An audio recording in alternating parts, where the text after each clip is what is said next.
Alright, so as you could see, the reflow did not help. We still didn't get a picture, so let's try to remove the chip, desolder it and get rid of the glue, and then we'll see how the board looks like and the CPU itself, and we'll try to reball it and put it back if possible.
Okay, so I have the CPU here, and if we get a focus, you can see it's super nice and shiny, super flat, perfectly clean.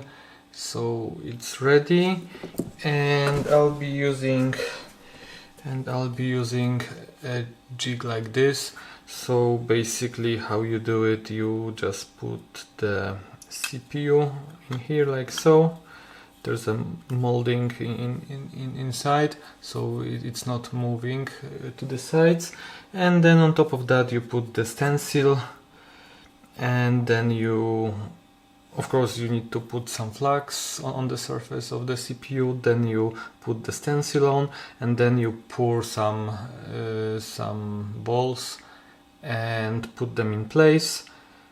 And the excess can be, removed this way. There's like a hole here, so you can move it like this and remove all the balls somewhere else. Store it for the next reballing.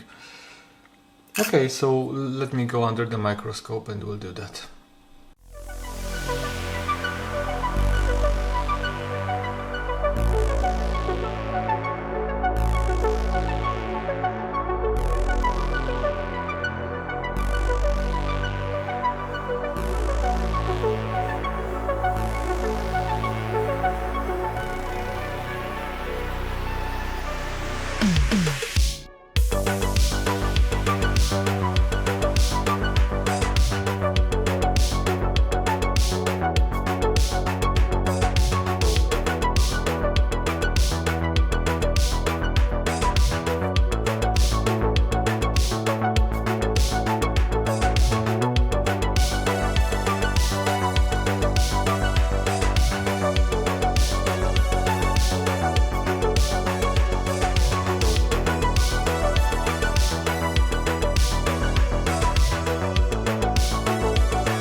And we are almost ready to solder the CPU.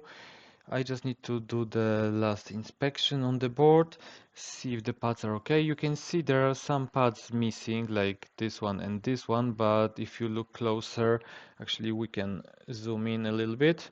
So just you have the best possible picture.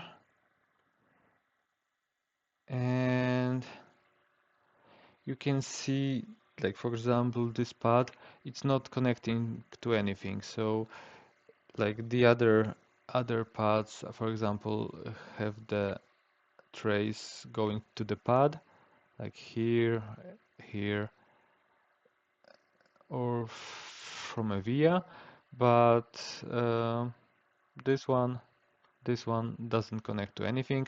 We have some more pads like this in the other corner, like 3 of them, but again, you can see that it's just you know just a single pad on the PCB without any connection, no connection, and no connection here. So that's all the pads. As I said, I'll do one more inspection of camera, not to bother you with that, just to let you know that I'm aware of that. I will double check if all the exposed traces are properly covered with the solder mask, and once I'm sure everything is fine, I'll solder in the CPU. And just to confirm and to show you, I have downloaded the board view for this model of the motherboard, and our pads were 1, 2, 3, 4 in this corner. That's no connect, and then this one, that's no connect, and in the opposite corner, that was one between the third and the fourth. So this one, and that's no connect, and this one no connect as well, and then this one, and that's no connect. So everything's looking good, because although the Ryzen CPUs have the same layout of the pads, depending on the model and the motherboard, some actually may be connected. So for example, I checked on another board view and this one was connected to something. So I think it's configurable in many cases. So it's worth to check the same model. But as I said, I checked this one and everything's looking good. And with that, I think we are okay to solder the CPU.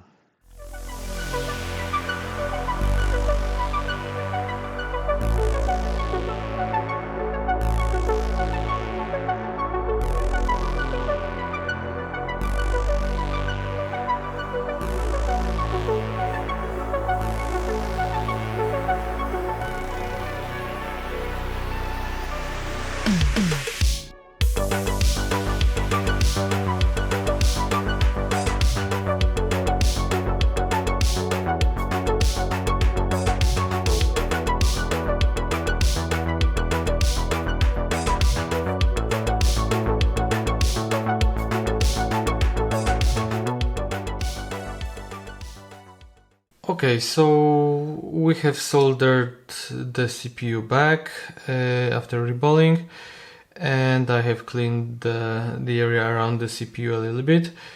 Let's check the resistances and see if there's a chance we succeeded. Let me go into the resistance mode, and well, let's start first with the CPU. That's probably the most important thing. 5 ohms. By the way, we have the ground with 0.3 of an ohm, so that's 5 ohms. Once again, that's 5 ohms. Here we have 4 ohms, 4 ohms, 4 ohms, and 4 ohms. Then let's check whether we damage something on the memory, VRAM memory, or the GPU. So let's check the GPU. It's gonna be low as we checked, but it's 0.5, so it's higher than the resistance to ground by 0.2 or something like this. So it looks okay. Then the memory, 32 ohms. The board may be a little bit warm still, so it may change. Then we have this coil here, 29 ohms, that didn't change. Here we have kilo ohms. Here we have 2 mega ohms. Then we have memory, 335 ohms. Then we have 3.3 kilo ohms and 5 volts in kilo ohms. Main BIOS chip 8 leg number 8. We have kilo ohms, and the BIOS chip for the GPU, hundreds of kilo ohms. And here we have a small coil that's for PEX for the GPU, and it's 12 ohms, so looks okay. I don't see anything wrong with it. Let's check also the main power rail. So one side of this capacitor should be okay. This is 120 kilo ohms and the other side is ground. So that's the main power rail. It's looking good as well, no short. So I think as it is, it's safe to power on the board. Okay, so as you can see, I have the board assembled, just the very basics. So I have the memory module, one memory module, and I attached the heatsink just with 2 screws. We have HDMI cable connected, and you will see the external monitor on the other video. Yeah, so let's try connect the power. Yeah, and see how it goes. By the way, there's no CMOS battery, so it should auto start actually. Do we get the picture? Not sure if we can get a focus on the screen, it's quite difficult. We have a blue light on the screen. Okay, and we have a picture, guys. So that's great, and I can assemble the laptop and test it more. However, one thing, before we didn't have the picture when all the screws on the heatsink were screwed in fully. So I'll also do that and try if this time we have picture, and also if we get the picture every time we start, so probably off camera I'll do it. Test a few more times just to make sure we get the picture. Okay, so we have our laptop here. As you can see, it's fully assembled. I have cleaned everything and replaced the thermal paste. And let's see what's going on here. And I have CPU-Z and GPU-Z open. You can see our Ryzen 5 mobile 4600H is here.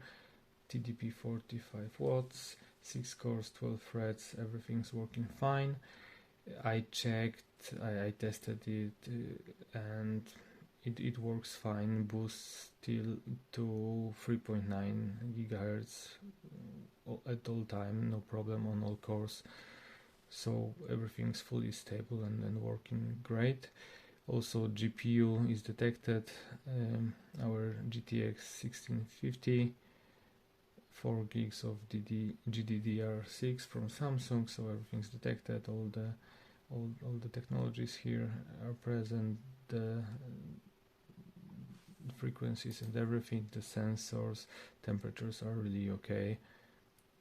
45 degrees on hotspot at the moment at idle, and I think under load it was around 60 on the GPU and 70 on the hotspot, so really nice temperature for a GPU. It's not power hungry GPU, so yeah, all good here. And I can show you, I have run Cinebench in a loop for like 2 hours.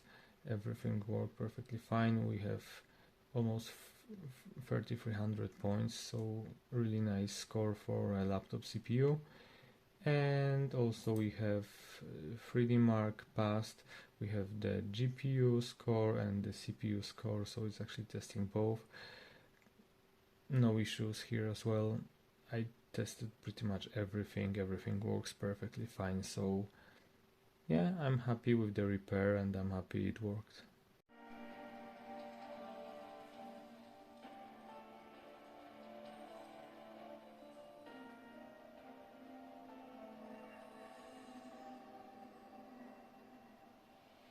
Thank you for watching. Leave a like if you enjoyed the video. Let me know in the comments what you think about this repair. And since you made it till the end of the video, I'm pretty sure it's worth smashing that subscribe button.